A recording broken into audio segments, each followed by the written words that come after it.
you talked about Tuesday of the prior week. Right.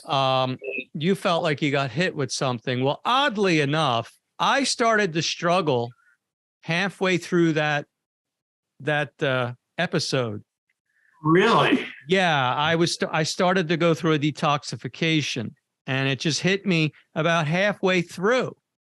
And of course, I don't know why. Like, my body's fairly clean, so I will go through these detoxifications if there's some type of toxic influence or insult, but it may not happen on the day. It might take a day or two, or even a few days before my body just starts to kick it out. And yeah, I went through a detoxification because the symptoms are always the same. And I was feeling kind of miserable, and I was starting to struggle about halfway through. I didn't know what was going on while we were having our show. But after, I said, well, I'm going through a detoxification. And then I thought about what you said, because yeah, man, it could have been something that was toxic that was laid out on us. I mean, they're spraying stuff up in the atmosphere all the time. Oh yeah, no doubt. I mean, these chemtrails are real. And, you know, I mean, they're putting stuff in the water too. Whether I'm getting that from the water because I have a pretty good water purification system, but in the air, definitely. There's no way of, unless you're going to wear a hazmat suit, you know, there's no way of not getting what is being sprayed in the air. And if you were to wear a hazmat suit, that would probably be more detrimental in the long run anyway. I mean, there's no way out of this. Absolutely.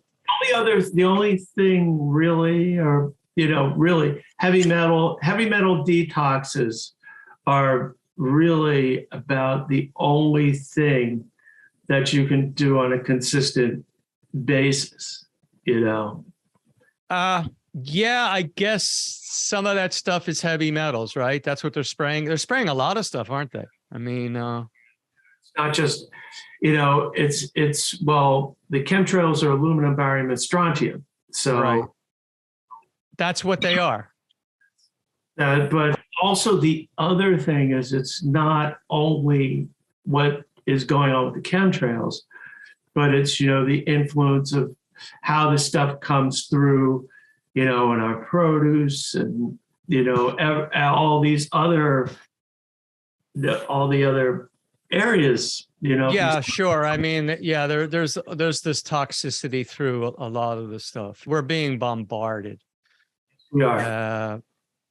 You can only do the best you can, but you're going. That's why fasting is good. You know, periodic fasting as a maintenance. Yeah.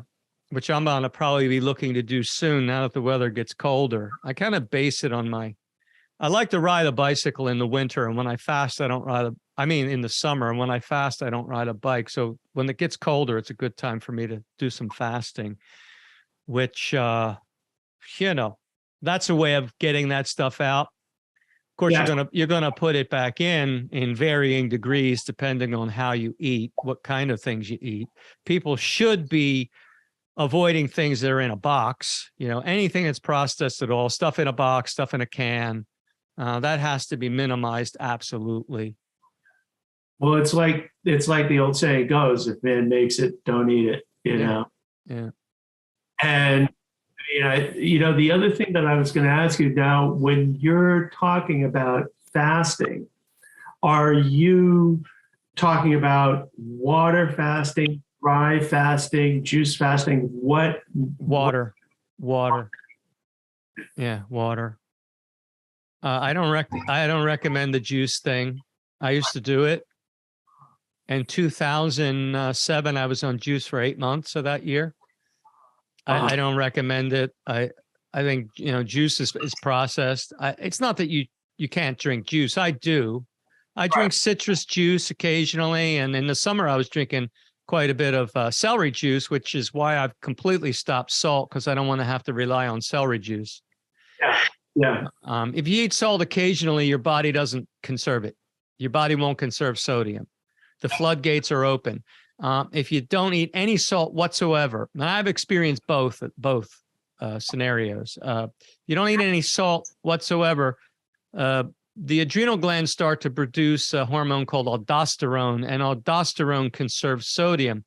And when we came up through our evolution, we were on a very low sodium diet, very high potassium. So the body is very adept at getting rid of potassium, not so adept at getting rid of sodium. However, when you stop producing aldosterone and you're sweating a lot, the floodgates are open to try to get rid of salt, not sodium, try to get rid of the salt. But once you stop eating salt, the body starts producing aldosterone. You become like a sodium conserving machine.